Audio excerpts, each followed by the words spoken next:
अक्षय तृतीया के दिन चाहे पाप हो चाहे पुण्य हो, वो उसका कभी क्षय नहीं होता, वो हमारे खाते में आगे जुड़ता चला जाता है। बिल्कुल, यानी चाहे पाप करो चाहे पुण्य करो, वो अक्षय हो जाता है। अगर हम पाप करेंगे तो वो भी अक्षय हो जाएगा, उसका कभी क्षरण नहीं होता, और अगर हम पुण्य करेंगे तो वो भी अनंत गुना हो जाएगा।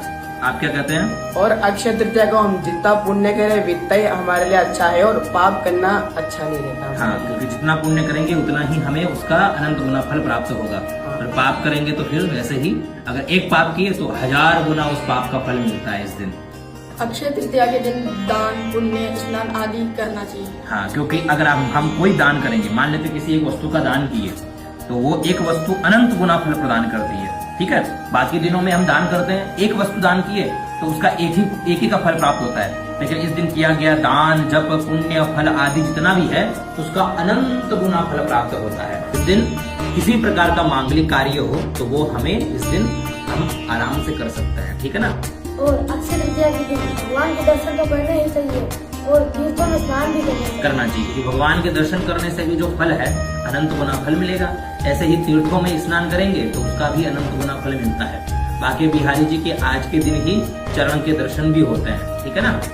और हमें कम से कम एक वृक्ष लगाना ही चाहिए। हाँ, ये बहुत अच्छी बात है कि कम से कम एक वृक्ष तो लगे। एक वृक्ष लगेगा तो एक वृक्ष अगर प्रत्येक व्यक्ति लगाएगा तो पहली बात तो एक वृक्ष लगाने का, जैसे इस दिन अगर एक वृक्ष लगाते हैं तो उसका अनंत गुना फल है। ठीक है, और अगर प्रत्येक व्यक्ति इस दिन अगर वृक्ष लगाएगा तो कहना ही क्या है। ठीक है ना?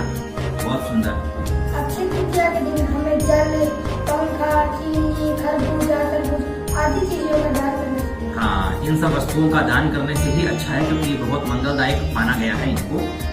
इस दिन हमें भगवान सूर्य को अर्घ देना चाहिए। हाँ, भगवान सूर्य को अर्घ दे तो इससे क्या होगा? मान्यता है कि भगवान सूर्य को अर्घ देने से हमारा दरिद्रता दूर होती है। दरिद्रता दूर हो जाती है। बहुत सुंदर है। और आप क्या कहेंगे? और घर के मुख्य दरवाजा में दीपक जलाना चाहिए। इससे क्या होगा कि सुख और समृद्धि हमारे घर में आएगी। ठीक है ना? तो ये अनंत गुना फल है अक्षय तृतीया के विषय में। ठीक है, तो अक्षय तृतीया पे जितना हो उतना मांगलिक क्रियाएं करनी चाहिए, और ये सब क्रियाएं करते हुए हमें अनंत गुना फल को प्राप्त कर लेना चाहिए, क्योंकि ये कुछ मुख्य संयोग होते हैं वर्ष में, तो इन संयोगों को तो बिल्कुल ही छोड़ना नहीं चाहिए। आप एक बार राम का नाम का उच्चारण करोगे तो उसका अक्षय फल प्राप्त होगा। ठीक है, तो इसलिए जितना हो उतना हमें इस दिन खूब पुण्य करना चाहिए। नमो नमः।